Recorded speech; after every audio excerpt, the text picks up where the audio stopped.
Musta? So mag-unbox tayo ng nabili natin nakaraan. Ito. Kasi hindi ko sure kung bakit hindi gumana in a way kasi parang USB hub lang 'yun pero anyway, so malalaman natin ngayon. So bumili nga tayo ito ngayon. Ugreen 10GB USB-C hub switch, which is ito. Ay, wait lang. Picturean ko lang yung waybill kasi just in case may sira. Okay, so going back, yung concept kasi habang binubuksan natin, yung concept kasi ng USB hub, feeling ko dapat gagana kasi mayroon akong hub, 'di ba? Yung na-unbox natin nakaraan, yung Hagibis. So naka-connect doon yung monitor, yung monitor. Tama, yung monitor, yung HDMI. Tapos naka-connect yung mga keyboard, yung mouse. Tapos pati yung Ethernet kasi nga naka 2.5 na ano na yun, Ethernet. Pero for some reason hindi siya gumagana like pag sine-switch niya. Hindi ko sure dahil kasi ang ginawa ko dun is yung dati kong ginagamit na hub from USB-A naggumawa ng converter USB-C. So parang ganun ginawa ko pero basta nakita nyo naman sa previous video, hindi siya gumana. Kaya nga ito, yan. Bumili tayo ng Ugreen. May nakita akong ibang ganto. Pero parang yung ibang mahal eh. Pero ito parang sakto lang yung, yun nga magkano bili natin. Nasa 1 something lang to, di ba? Ayun o, 1899. May nakita ako parang sa 3,000. Hindi ko na sasabihin yung brand, masa-search nyo naman yun kung nag-check kayo ng USB-C switcher. Pero anyway, so yan, USB-A, 3 ports. Hindi nakalagay kung USB 3. Ito pala, USB 3.0. Ay, hindi nga nakalagay kung 3.0 or 2.0. Pero anyway, testing natin yan. So, ang importante dito is USB-C na siya. Feeling ko gagana naman this time, pero malay natin may chance na hindi, di ba? Pero yun yung packaging niya. Standard na packaging ng Ugreen. Medyo matagal-tagal na nga rin tayo hindi nakapag-unbox kasi medyo na kompleto na medyo na kompleto na yung gamit ko sa puro Ugreen, yung Ugreen, alam niyo na. Okay. Shit, masisira yung box. Pero okay lang kung gagana naman. Okay. Itong isa. Tinakpan eh. Sisirain na lang natin itong isa. Oops.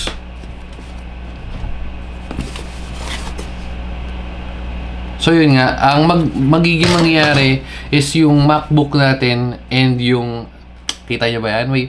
May pailaw na tayo. Hindi na, lahat ng mga pailaw ko, yung mga background na pailaw, kinancel ko na. Ayun lang. Sabi ko, hindi ako makakabili. Kasi yung mga pailaw na yun, parang sa 2,000, 3,000 din, no? So, bili na tayong computer. Yun na lang na gawin natin backlight. Pero di, ganda na itsura. Oh. Parang nagre-reflect lang ng onte, pero ganda tignan. So, punta na tayo dito sa main event natin. Medyo manipis lang siya.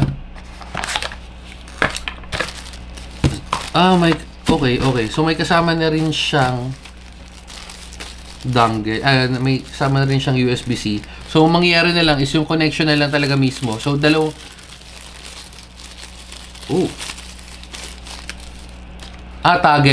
Okay, so, maganda siya at the same time pangit. Kasi unang micro pa to.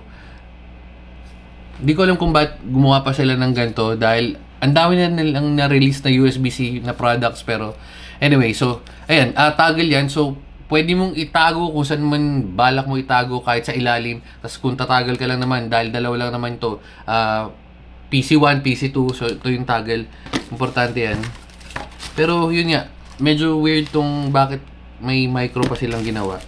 Tapos ito yung USB-C na kasama.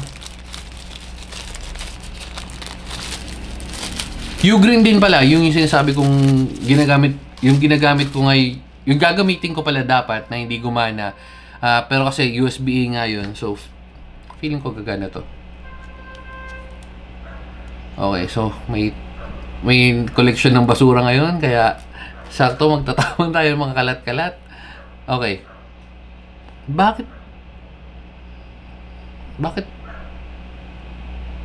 USB. Oh. USB-A, USB-C? Pero USB-C yung ano? Kailangan natin ng... Kulang tayo ng kable kung ganun. In-expect ko kasi... Hindi, actually pwede naman. Kasi ito na lang siguro yung ko-connect natin sa PC, itong USB... to USB-A, to USB-C, and ito yung sa MacBook. So, testing na rin natin agad ngayon. Lipat tayo. Pero, bubuksan muna natin syempre itong main, ano. Yes, sino nandidila? Si Bona. Okay. So, gagamitin natin itong kable. Kung hindi naman, meron naman ako USB-C. Kasi yung nabili ko na mga previous na USB-C cables, feeling ko gagana naman yun. If hindi, yun lang. Okay. And then last, ito na. Sinira na natin. Kung hindi... maganda yung itsura niya. So actually, terno siya dun sa ano, sa Hagibis. Ayan, oh. So maganda. Pwede mo na nga siyang ditago eh. So may power siya. Okay. Yung mga gantong just in case, like may isasaksak kayo dito. Kasi yung iba, di ko alam kung bakit di nila nilalagay. Pero ba't wala kang kasamang charger to? Pero yun nga, kadalasan ng mga ganito, may power. Kasi kaya bakit may power, kahit papatagusin mo lang naman PC1, PC2, lalo na kung ganito, yung may mga kukonek ang device, like,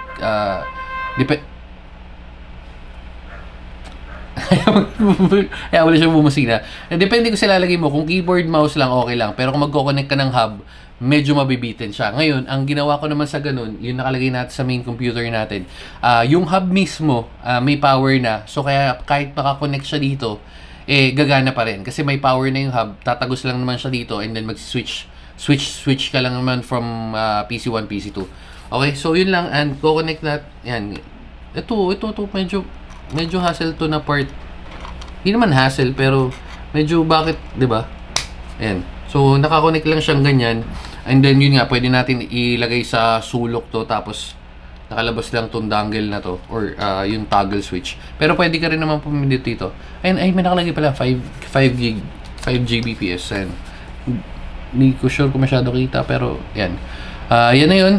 Tapos okay, so may extra port na pwede ka mag-connect.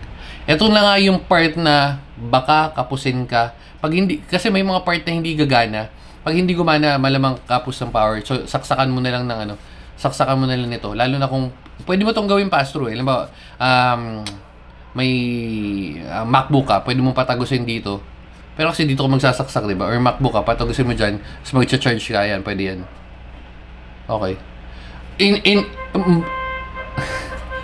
Stipan na tayo sa PC. Pero kadalasan ganun, in some cases, hindi siya gagana, pero halos lahat ng devices na naman na testing natin ganun. Tapos may tatlo siyang, 5 gig lang to, dapat 10 gig to eh, pero okay lang. So yan, wala na masyadong kung ano naman. Punta na tayo sa PC, testingin na natin to. Lipat tayo. Okay, huwag nyo muna pansinin yung kable kasi nga nag-ayos pa tayo. So kinonek ko na to. Yan. Ito yung natin, yung nabili natin na U-Green. And then oops. May napindot tayo. Sorry. So ito yung dalawang, tulad nga sabi ko, yung USB-C para di na ako mahanap ng kable. Yan, kinonek ko. Hindi kasama to Bili lang, separate pa lang. Yan, sinumahan ng nagkakaroon. Separate to, pero parang mga 40 pesos, 50 pesos, or parang ganun. Nasa less than 100 lang yan. Pero yung dongle niyan, papunta dito. And then itong isa, papunta dito sa desktop natin. So, testing ko na. Medyo may delay ng onting-onti. Ito yung mouse. Yan. Yung mouse. Pwede natin gamitin to. Oops. Yan. Ayun, pag pinindot natin, magtatagal yan.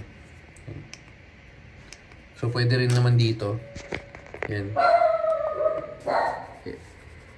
Yan, pag nag-switch tayong ganyan, napapansin nyo, may delay na onte pag press natin ulit.